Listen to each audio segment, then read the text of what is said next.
can be a mediator.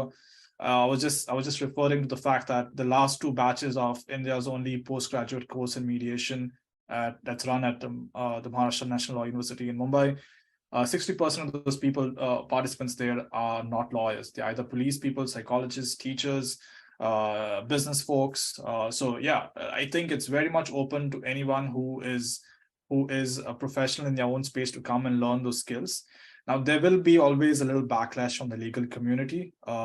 It's not quite, I would say, obvious, but there'll be always a bit of, that it's a bit of that kind of, I would say, not an opposition, but to say that how can you be a mediator without understanding the law?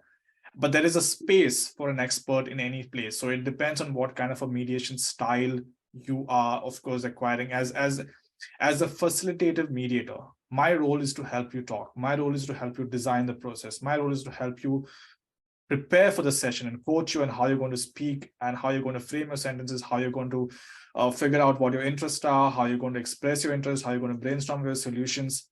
I don't need to know construction law for that. But there might be a time during the mediation where there might be a point of law or fact that might come into the play where parties need clarity on that before they start brainstorming solutions. And that's when you can mutually invite, both parties mutually invite a construction law expert or someone from the engineering field to come in and provide that expert advice so that they can move on from that niggling bit and start finding a solution. So there is room for an expert advisor to come on board. Or right in the start, you say, instead of having someone come in as an expert advisor, let's find a trained engineer already to be our mediator. But that engineer has to be trained to be a mediator, because remember, it's also those person skills, the process skills, and the subject matter, which are both important. So if you feel like you need to have a subject matter expert to handle a construction dispute or an environment dispute, great. You should choose that kind of a person as your mediator, but make sure that person is trained. Right? Just a subject matter is not going to help you, because if it could have helped you, then you would not have come to mediation. You would have just gone to that person and said, hey, help us sort this dispute out. We are, really going down the drain with this stuff.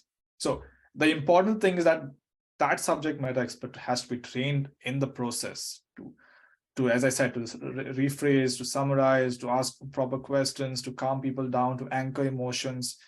And if that person is also a subject matter expert, is nothing like it, but not like I'm not a construction lawyer, and I don't have expertise in construction law. But if you can hire me as a mediator, and I can help you design the process, I can reach you to that point where you all are really talking to each other, because you as disputants know exactly what's going on, right? Problem is that you all have not been able to talk to each other and figure it out. That's where I come in. Okay, I'm not a counselor, I'm not a communication coach, I'm a mediator, and we have little elements of everything.